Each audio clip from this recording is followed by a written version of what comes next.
A very good morning, children. Welcome back to your SST class. This is Sonia Verma, your SST teacher from Springfields Public School. Last time, children, we had started chapter 7 of history, towns, traders, and craftsmen.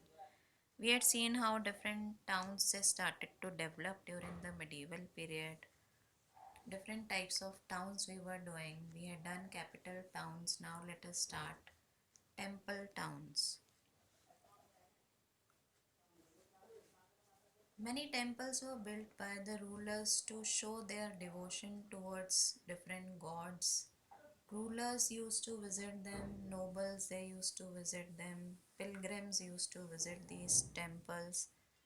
And to cater to the needs of all these people visiting these temples, people of different professions they started to settle near these temples, and those places they started to grow as towns.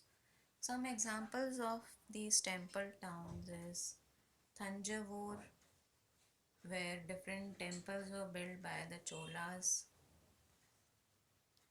People of different professions like priests, garland makers, weavers, sculptors, shopkeepers, merchants, traders, musicians, dancers, they started to settle in these places, and these places they started to develop as towns.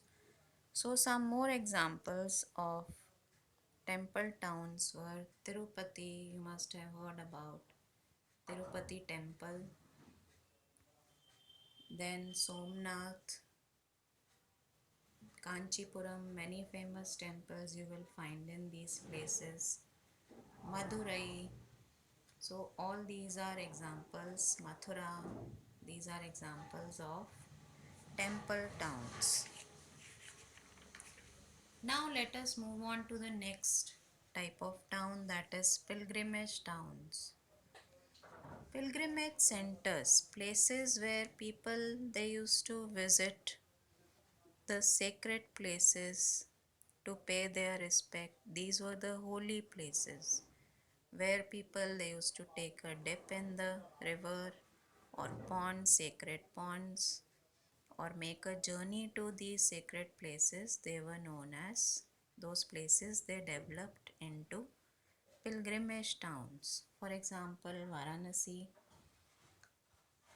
then Allahabad, Mathura, Vrindavan, all these places were pilgrimage towns. Different places, different pilgrimage places were there of different religions. For example, Muslims they used to visit Ajmer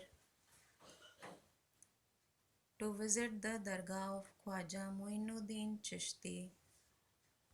Then in Delhi they visited the Dargah of Khwaja Hazrat Nizamuddin Aulia. So all these places where these pilgrimage places were there, they started to develop into towns which you can call as pilgrimage towns. So that is all for today, children. Next time we will start with the craft towns. Keep on learning your SST question answers, keep on reading the chapters. Question answers of this chapter I will send together so that it is easier for you to find them. That is all for today. Thank you. Have a nice day.